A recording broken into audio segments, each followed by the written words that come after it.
Hey, guys, welcome back to the page Nduna Wengombe, which is the biggest agricultural platform in Namibia. Nduna Wengombe means headman of cattle. My name, of course, is Mitchell Mutumba Simata, aka the headman of cattle. So today's video, on this wonderful, cold Saturday of the 5th of June 2021, we're going to be talking rabbit farming. The ins and out. Let's touch on that. Hey, I'm sure a lot of people didn't know rabbits are also farmed, but let's talk about it. So, continuing here, not writing solo with my trusted notebook with my ugly handwriting, of course, but it's trusted either ways. So they say, for most livestock, you need extensive holding, feeding, and living pens for the animals. While this is also the case with rabbits, you can definitely start a subsistence rabbit farming operation with rabbits, as well as a small-scale farming and commercial farming is the ideal project to start off. The ideal project to start off small and watch as it grows. With time, in many rural areas, it has become a great way to not only feed your own family, but keep costs low on meat for the local community. Therefore, the local economy is also boosted by this initiative of rabbit farming. They continue saying, rabbit breeds for farming in South Africa. This information is based on South Africa, guys. They say there are many rabbit breeds in South Africa. Each was bred with a specific purpose in mind, either meat production or for the use of the fur or pellet. They continue saying, therefore, you need to know what your goal is before you start purchasing rabbits. Here is a brief overview of rabbit meat breeds in South Africa.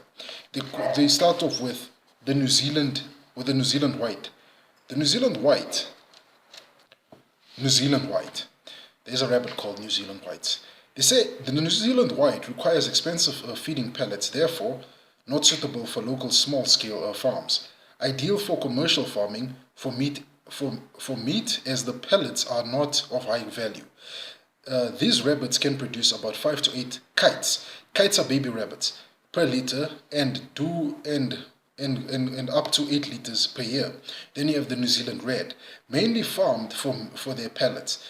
They can be fed on grain and pellets, but prefer vegetable offcuts and produce 5 to 8 kites per liter and average about 4 liters per year. Then you have the second one, which is the Chinchilla gigantus, mainly farmed for their pellets, known for their big litter sizes, like a high roughage diet, scraps of fruits and vegetables, beans, etc. Then you got the Californians, similar to the New Zealand white rabbit, farmed extensively for their meat. Then you have the cinnamon. The cinnamons are mainly used for meat production. Cinnamons are mainly used for meat production and are fairly easy to handle.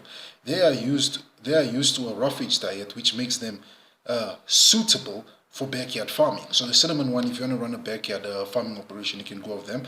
Then they say South African farmers to get into the export for just 35,000 South African rand is in startup costs. For a small scale unit, 150 does are female rabbits, and 30 bucks are male rabbits. Startup investment is estimated at about 35,000. This would cover startup costs such as breeding stock, feed, labor, and other variables, and fixed inputs for the first month.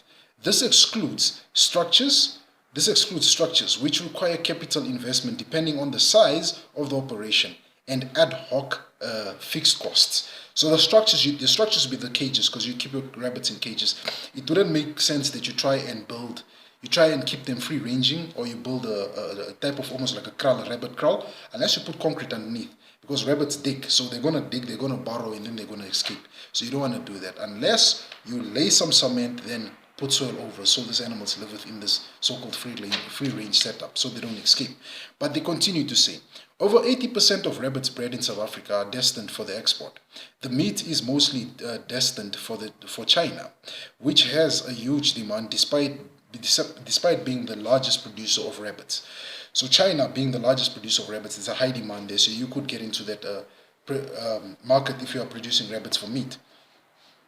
There's also potential in South African markets. Rabbit farms are less demanding than farming other livestock, being easier to maintain, and it requires less land. It requires less land and resources than other types of livestock. Maturation periods are shortened with about 51 days to reach a market weight of 2.2 kilograms and ideal weight of 3.5 kilograms.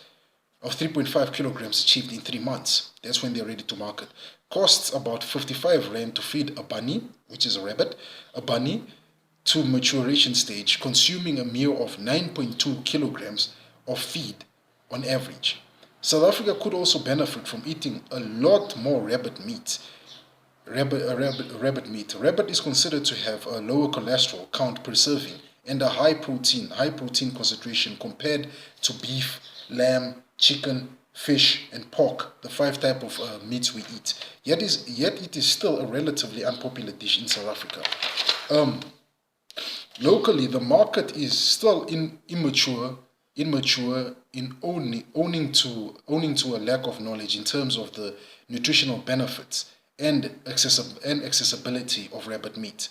The meat is available in gourmet restaurants, wildlife butcheries, informal markets, and some selected retailers. Farmers who are starting out are advised to partner with various rabbit farming clubs and associations across the country. Another thing I picked up here on the rabbit farming is when you get into it, the one problem you might have is that some vets might be inexperienced dealing with rabbits. Probably your state vet might not have experience working with rabbits, so that's another disadvantage. But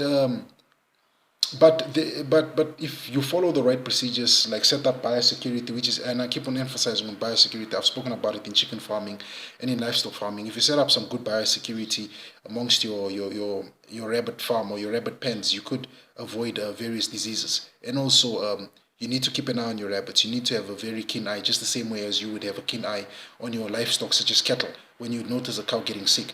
And also try to keep them pest-free, such as ticks and so forth, if you don't want them to catch illnesses.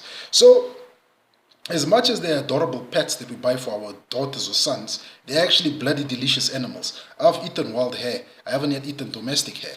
So there is a market. They say there is potential to start up a market in there. It's much more healthier compared to your other meat. Less cholesterol, higher protein concentration. There's the larger Chinese market. You can get into that. But you need to do your homework, of course, if you want to get into it.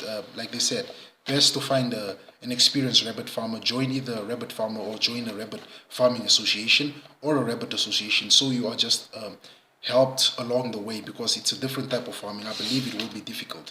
And the different breeds. I didn't know there was a New Zealand white and a New Zealand red. And the chinchilla. I've heard people speak of chinchilla, but I never knew it was a rabbit. I used to think it was a fox or something. So those are my 2 cents on rabbit farming. The information is contrast of the rabbit farming website of South Africa. That's where I got the information. And with that, guys, I just want to say bye for now. Enjoy the Saturday.